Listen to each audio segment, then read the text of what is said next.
Novel راجہ گیت بانو قدسیہ کا ایک مشہور و معروف ناول ہے جو 1981 میں شائع ہو کر منظر عام پر آیا۔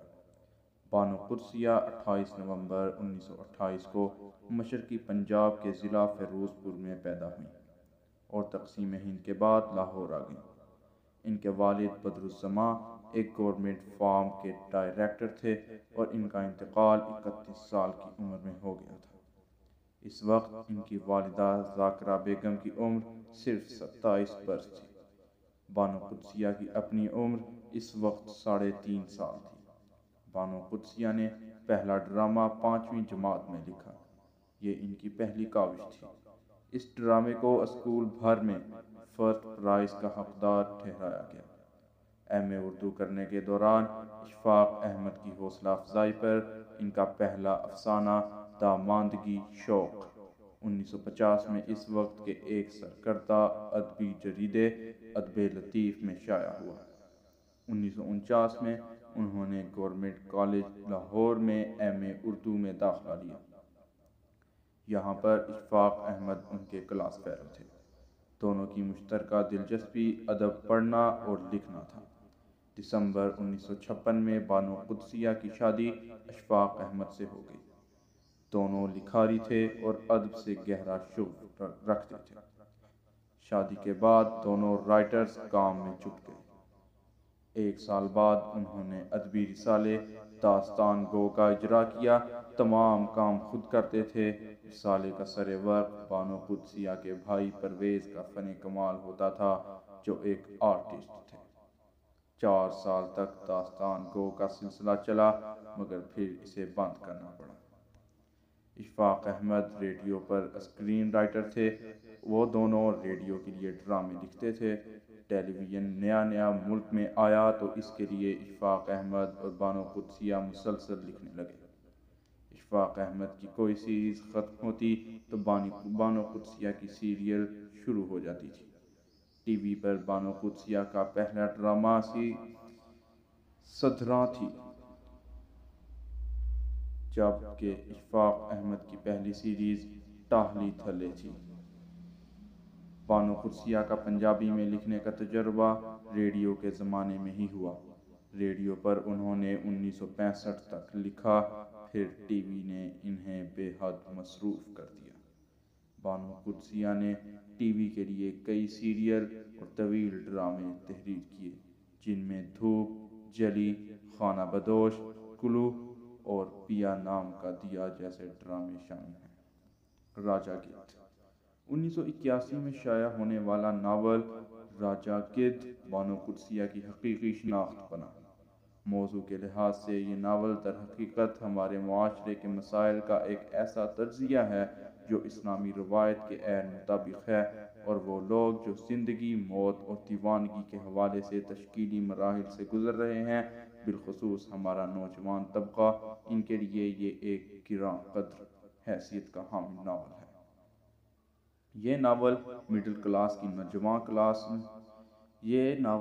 کلاس کی جوان نسل کے لیے محض اسی لیے دلچسپی کا باعث نہیں ہے کہ ناول کے بنیادی کردار یونیورسٹی کی کلاس میں ایک دوسرے سے آشنا ہوتے ہیں، بلکہ اس لیے کشش کا باعث ہے کہ بانو قدسیہ نے جذبات اور اقتدار کے بحران کو اپنے ناول کا موضوع بنایا ہے اور اسلامی اخلاقیات سے عدم وابستگی کو اس انتشار کا سبب اور مراجعت کو طریقہ نجات بتایا ہے۔ راجہ گدھ کے 14 سے زائد ایڈیشن شائع ہو چکے ہیں۔ یہ کہانی ایک گورنمنٹ کالج لاہور میں پڑھنے والے ایک دیہاتی لڑکے کی ہے۔ یہ لڑکا قیوم ایم اے سوشیالوجی کر رہا ہے، لیکن فلسفے میں وہ افلاطون کا بھی باپ ہے۔ انسانی نفسیات، اس کے پیچیدہ مسائل، الجھنیں اور تجزیہ اس ناول کا تھیم ہے، لیکن ان سب کو بیان کرنے کے لیے عجیب سے کرداروں کا انتخاب کیا گیا ہے۔ قیوم کے ساتھ 5 لڑکیاں پڑھتی ہیں اور 5 ہی لڑکے ہیں کلاس میں۔ کلاس کا پہلا دن ہی بھونچال لے آیا۔ سیمی کو آفتاب کو سیمی سے عشق ہو گیا۔ قیوم اور کلاس کے لیکچرر سر سہیل کو بھی سیمی سے نرالی قسم کا عشق ہو گیا، جس میں وہ آفتاب کو اپنا رقیب نہیں گردانتے۔ یہ بڑا ہی ڈھیٹ پن والا عشق ہے۔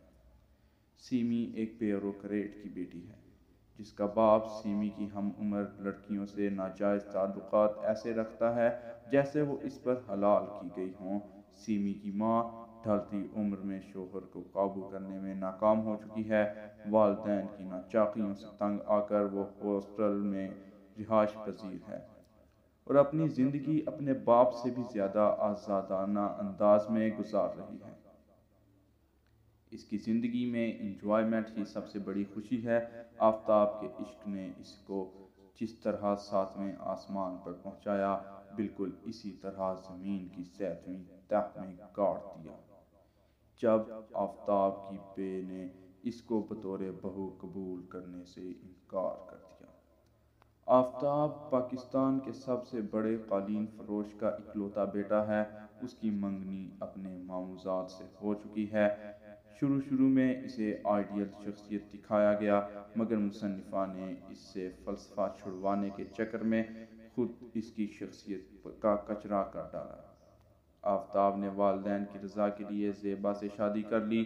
وہ زیبا سے بھی عشق کرتا ہے اور سیمی سے بھی، لیکن وہ سیمی کے لیے ڈٹ کر خاندان کے سامنے نہیں آ سکتا۔ وہ سیمی کو چھوڑ دیتا ہے اور سیمی کالج کو۔ امتحانات سے پہلے ہی آفتاب کی شادی ہو جاتی ہے۔ اس کی سہاگ رات کو سیمی قیوم کے ہاسٹل والے کمرے میں گزارتی ہے۔ قیوم اور آفتاب روم میٹ تھے۔ وہ آفتاب کی یادیں تلاشتی رہتی ہے۔ امتحانات تک سیمی اور آفتاب دونوں کو مناظر سے ہٹا دیا گیا ہے۔ امتحانات کے بعد سیمی اور قیوم کے درمیان اس وقت تعلقات استوار ہوتے ہیں جب آفتاب پاکستان چھوڑ کر لندن چلا جاتا ہے۔ سیمی ٹوٹ پھوٹ کا شکار ہوتی ہے اور قیوم اس کو جناح باغ کے کافور کے درخت کے نیچے جذباتی سہارا دیتا ہے۔ اس کی اکثر ملاقات اسی درخت کے نیچے ہوتی ہے جس میں آفتاب سے لے کر زندگی کے ہر پہلو پر فلسفہ بیان کیا جاتا ہے۔ انتہائی ذہین دو مخالف جنس اپنے جذبات اور خیالات پر قابو نہیں رکھ پاتے اور اکثر ہی اپنی حدود تجاوز کر جاتے ہیں اور انہیں اس بات کا کوئی دکھ، شرمندگی اور شرمساری نہیں ہوتی۔ کبھی کبھی سیمی منظر سے غائب کر دی جاتی ہے اور پھر اچانک ابھر آتی ہے۔ سیمی وائی ڈبلیو کے بدنام زمانہ ہاسٹل میں رہائش پذیر ہے اور اس کے قیوم کے علاوہ بھی دوسرے مردوں سے حد سے بڑھے تعلقات ہیں، لیکن ناول میں بار بار عشق کا رٹا لگایا جاتا ہے۔ ایسے لگتا ہے کہ سیمی دوسرے مردوں جو آفتاب نامہ سن کر بھی راہ نہ بدلیں، ان میں آفتاب کا جسم تلاش کرتی ہے۔ جب کوئی اور نہیں ملتا تو ہر وقت خدمت گزاری کے لیے قیوم حاضر و ناظر ہے۔ سیمی سخت بیمار پڑ جاتی ہے۔ مصنفہ نے یہ دکھانے کی بھرپور کوشش کی ہے کہ سیمی آفتاب کے فراق میں بستر مرگ پر جا پڑی ہے۔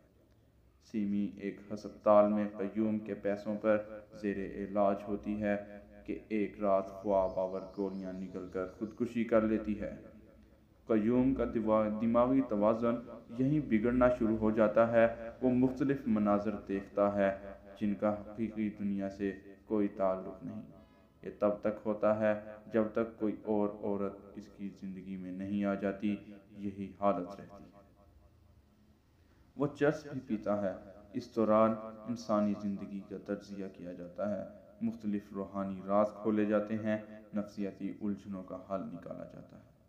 اب نفسیاتی اور روحانی مسائل کی ڈسکشن کے لیے ایک گھریلو خاتون عابدہ سے قیوم کے تعلقات بنتے ہیں اور اس کے ساتھ بھی ناجائز تعلق قائم رکھتا ہے۔ عابدہ شادی شدہ عورت ہے اور وہ جلد ہی توبہ طائب ہو کر واپس پلٹ جاتی ہے۔ پروفیسر سہیل سے ملاقات ہوتی ہے۔ وہ قیوم کی جنس کو سمجھ کر اس کو یوگا کا مشورہ دیتے ہیں، مختلف یوگا سکھاتے ہیں، لیکن قیوم حرام کی لذت اٹھا چکنے کے بعد حلال کے لیے خود کو تیار نہیں کر پاتا۔ جلد ہی یوگا ووگا ہوا ہو جاتا ہے۔ پروفیسر سہیل اسے اپنی راضی بنائی تھیوری سے بہرہ مند کرتا ہے، جس کے مطابق حرام کھانے سے انسان میں دیوانگی اور جنون پیدا ہوتا ہے جو نسل در نسل منتقل ہوتا ہے۔ وہ انسان کی پیدائش سے اب تک کی مثالیں دیتا ہے، لیکن قیوم پروفیسر صاحب کو خاطر میں نہیں لاتا۔ قیوم خود کو ایک گدھ ہی مانتا ہے جو کہ حرام کھانے کا عادی ہے اور وہ اس پر راضی ہے۔ اس کو روکنے والا کوئی نہیں۔ اس کا بھائی صبح 7 سے رات 9 بجے تک کی نوکری کرتا ہے۔ اس کی بھابھی اس کی خسرت سے بخوبی آگاہ ہے، اس لیے 100 فٹ کے فاصلے پر رہتی ہے۔ اس کا باپ شورزدہ گاؤں میں ہڈیوں کا ڈھانچہ بنا کر رہ رہا ہوتا ہے۔ دونوں بیٹوں کو کوئی پرواہ نہیں، باپ چاہے بھوکوں مرے۔ اتنے فلسفے جھاڑنے والے کردار کہیں بھی والدین کے لیے باعث رحمت نہیں بلکہ باعث ذلت ہی ہیں۔ کہانی کا تقریباً ہر کردار پہنچا ہوا بابا ہے یا افلاطون۔ ہر کردار نے اپنا اپنا فلسفہ پیش کیا ہے اور ایسا پیش کیا ہے جو یا تو صدیوں کے گیان کے بعد حاصل ہوتا ہے یا پھر روحانی عملیات و وظائف کے کرنے کے بعد۔ لیکن یہاں تو ہر کردار ہی کندن لال ہے۔ آبدہ کے بعد قیوم کی زندگی حرام دہ زندگی میں امتل نامی 42 سالہ طوائف آتی ہے۔ طوائفوں کے حوالے سے تمام فلسفہ بیان کیا جاتا ہے اور امتل اور قیوم کے حرام تعلقات کا قصہ بیان کیا جاتا ہے۔ امتل کے ذریعے گہرے عمیق کڑھے ہوئے تجربات کا تجزیہ پیش کیا گیا ہے۔ اتنا تو افلاطون نے ارسطو سے نہ سیکھا ہوگا جتنا امتل نے اپنے جسم کو بیچ بیچ کر حاصل کیا۔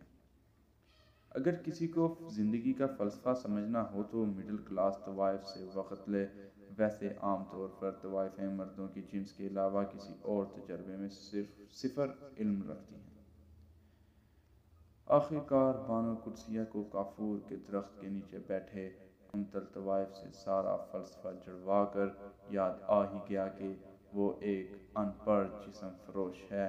اس لیے کھسیانی ہنسی ہنس کر امتل کہتی ہے کہ میں تو ان پڑھ گنوار ہوں۔ اب اس ان پڑھ گنوار کے ساتھ قیوم صاحب نے بہت رہ لیا، یہیں انہوں نے بچھڑنے کا فیصلہ کر لیا۔ قیوم گھر چلا جاتا ہے۔ صبح اطلاع ملتی ہے کہ امتل عزیز کا قتل اس کے مخبوط الحواس بیٹے نے کر دیا ہے۔ امتل نے کبھی شادی کی تھی جس سے اس کا ایک مخبوط الحواس بیٹا تھا جو اب جوان تھا۔ چونکہ امتل نے کھاٹ کھاٹ کا پانی پیا تھا اس لیے وہ اپنے شوہر کی دوغلی شخصیت کے ساتھ زیادہ دیر نبھا نہ کر سکی اور اسے چھوڑ دیا۔ امتل کا طلوع جوانی میں ایک شاعر سے عشق کا چکر بھی رہا جو کہ اس کے 22,000 لے اڑا اور شکریہ کے طور پر 2 شعر اس کے بستر پر لکھ گیا۔ قیوم اپنی بھابھی سے کہتا ہے کہ اس کو ایک پاکرا، پاکیزہ اور چھوئی لڑکی سے شادی کرنی ہے اور انچھوئی لڑکی سے شادی کرنی ہے۔ حرام کھانے سے انسان میں جنون پیدا ہوتا ہے اور یہ نسل در نسل منتقل ہو جاتا ہے، یہاں تک کہ یہ جنون انسان میں مثبت سوچ چھین لیتا ہے اور منفی رویوں کو فروغ ملتا ہے۔ اگر اولاد میں سے کوئی مخبوط الحواس بچہ ہو تو 99% امکانات ہیں کہ والدین میں سے کسی ایک نے حرام کام سر انجام دیے ہیں۔ نامحرم سے حرام اور ناجائز تعلقات، خلق خدا کا ناحق خون کرنا ہے، حق غصب کر لینا اور دیگر تمام چھوٹے سے بڑے حرام کام سر انجام دینا، یہ زہیر سر کی تھیوری تھی۔ وہ امریکہ جا کر اس پر مزید مشاہدات اور تجربات کرنا چاہتے ہیں کہ کس طرح سے انسانی خون میں حرام کام سر انجام دینے سے منفی ہارمونز جنم لیتے ہیں اور مثبت ہارمونز منجمد ہو کر ناکارہ ہو جاتے ہیں۔ تھیوری کے مطابق انسانی جسم میں حرام کام کرنے یا حرام کھانے سے سیلز میں زبردست بھونچال آتا ہے اور ٹوٹ پھوٹ کا شکار ہو کر ذہنی توازن کی خرابیوں کی وجہ بنتا ہے۔ یہی وہ وجہ ہے کہ اکثر حرام کھانے والوں کی اولادوں کا ذہنی توازن برقرار نہیں رہتا، یا پیدائشی پاگل ہو جاتے ہیں یا جلد یا بدیر حواس کھو بیٹھتے ہیں۔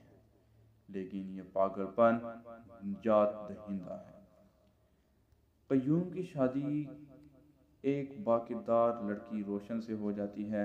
شادی کی پہلی رات ہی وہ بتاتی ہے کہ افتخار نامی مرد کے بچے ہیں۔ قیوم پر یہ خبر بجلی بن کر گرتی ہے۔ وہ اسے کہتا ہے کہ وہ اپنے عاشق کے پاس واپس جا سکتی ہے۔ پھر وہ افتخار کو سعود یا عرب سے بلواتا ہے۔ روشن اور اس کا نکاح کر کے رخصت کر دیتا ہے۔ سر سہیل ایک دن اس بات کا اعتراف کر لیتے ہیں کہ وہ سیمی سے عشق کرتے تھے، لیکن سیمی نے جب انہیں ٹھکرا کر آفتاب کا ہاتھ تھام لیا تو انہوں نے آفتاب کے دل میں یہ بات بٹھا دی کہ سیمی ایک بد کردار لڑکی ہے، اور دونوں جدا ہو گئے۔ لیکن مسلسل نفسیاتی مشقوں کی وجہ سے انہیں اپنے اس گناہ کا احساس ہی نہیں ہو رہا۔ ناول کے دوسرے رخ میں پرندوں کی تاریخ ساز بیٹھک کے مناظر دکھائے جاتے ہیں۔ غالباً روح پرندے سے مشابہت رکھتی ہے، اس لیے بیٹھک میں طویل بحث کے بعد یہ ثابت کیا جاتا ہے کہ گدھ حرام کھاتا ہے، اس لیے اس کو دیوانگی کے دورے پڑتے ہیں۔ یہاں پر ناول بالکل فکشن پر مبنی ہے۔ یہ رخ دراصل سر سہیل کی تھیوری سے مطابقت پیدا کرنے کے لیے تخلیق کیا گیا ہے۔ مابعد الطبیعیات کا ذکر بھی ملتا ہے، مگر قیوم مستقل مزاج نہیں، ورنہ روحوں کی دنیا کا تفصیلی جائزہ مل جاتا۔ آفتاب کے ہاں بچہ پیدا ہوتا ہے جو کہ سیمی کا ہم شکل ہے۔ اس کی جسمانی ساخت حیت عجیب ہوتی ہے، وہ ایک ایب نارمل بچہ ہے۔ افراہیم جو کہ آفتاب کا بچہ ہے، اس کو مابعد الطبیعیات کے تمام مسائل اور واقعات اپنی مادی جسم کے ساتھ دکھائی دیتے ہیں، لیکن جب وہ واقعات بیان کرتا ہے تو کوئی یقین نہیں کرتا۔ اس کی روحانی آنکھ قدرتی طور پر کھل چکی ہے، لیکن وہ دنیا والوں کے لیے پاگل ہے۔ وہ بیچ سڑک پر نیلے گنبد دیکھتا ہے اور 4 موزن جو کسی اور کو نظر نہیں آتے، لیکن قیوم اس کی حالت سمجھتا ہے کیونکہ اس کو بھی گھماتے ہوئے یہ مناظر دکھتے ہیں۔ کہانی کا اختتام افراہیم کے بیچ سڑک سجدے پر ہوتا ہے اور قیوم کے تجزیے پر کہ وہ جس عرفان کی پہلی سیڑھی پر اس عرفان کی آخری سیڑھی پر ہے، اس عرفان کی آخری سیڑھی پر افراہیم سجدہ کر رہا ہے۔ پھٹکا ہوا 4 عورتوں سے ناجائز تعلقات رکھنے والا قیوم بالآخر اپنی آخری نیکی کے توسط سے عرفان درجۂ ولیت کی پہلی سیڑھی کے فرش کو چوم لیتا ہے۔ ناول میں وہ ٹاپکس زیر بحث لائے گئے ہیں جن پر عام انسانوں یا تعلیم یافتہ افراد کا اعتقاد نہیں، لیکن کافی حد تک بانو قدسیہ ان ٹاپکس کو واضح کرنے پر کامیاب رہیں۔ اگر وہ صحیح کرداروں کا انتخاب کرتیں تو ناول کی کہانی اتنی گنجلک نہ ہوتی۔ ناول نوجوان نسل کے لیے جن میں شعور پنپ رہا ہے، بہترین اور سبق آموز ہے۔ دوستو، اگر آپ کو ہماری یہ ویڈیو پسند آئی ہو تو مزید اس طرح کی ویڈیوز دیکھنے کے لیے ہمارا چینل سبسکرائب کریں، اور اگر ویڈیو پسند آئے تو لائک کریں۔ شکریہ۔